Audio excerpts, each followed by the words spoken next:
അങ്ങനെ മനുഷ്യനെ രക്ഷിക്കുവാൻ ദൈവം തയ്യാറായിട്ട് സ്വർഗത്തിലൊരു കോൺഫറൻസ് കൂടി. ആമേൻ.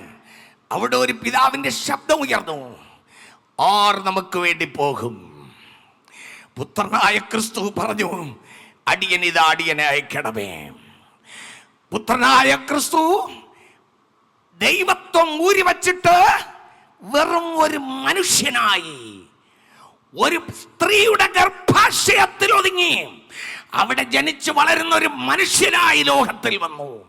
സർപ്പത്തിന്റെ തലയെ തകർത്ത് ക്രൂശിൽ തറച്ച് ശാപത്തെയും വിരോധമായ പ്രതികൂല എഴുത്തുകളെയും മായ്ച്ച് അവന്റെ അധികാരത്തെ തോൽപ്പിച്ചിട്ട് ഈ ജനത്തെ രക്ഷിക്കുവാനാണ് യേശു വന്നത്. ക്രൂശിൽ യാഗമാകാൻ വന്ന യേശു മറ്റൊരു വിധത്തിലൂടെയാണ് മരിച്ചതെങ്കിൽ സാത്താൻ ജയിക്കും.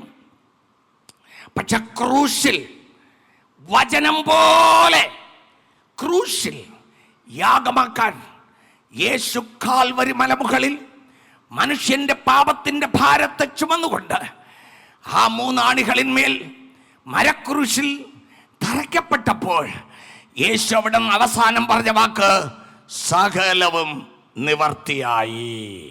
സഹോദര, എന്നെയും നിന്നെയും രക്ഷിക്കുവാൻ വേണ്ടി ചെയ്തു തീർക്കേണ്ട രക്ഷണ്യ പ്രവൃത്തികളെല്ലാം ഇതാ കാൽവരിയിൽ നിവർത്തിയായി. സ്തോത്രം. അവിടെ വച്ച് കാൽവരിയിൽ സകലത് നിവർത്തിയായി എന്ന് പറഞ്ഞപ്പോൾ സാത്താന്റെ തല അവിടെ തകർന്നു.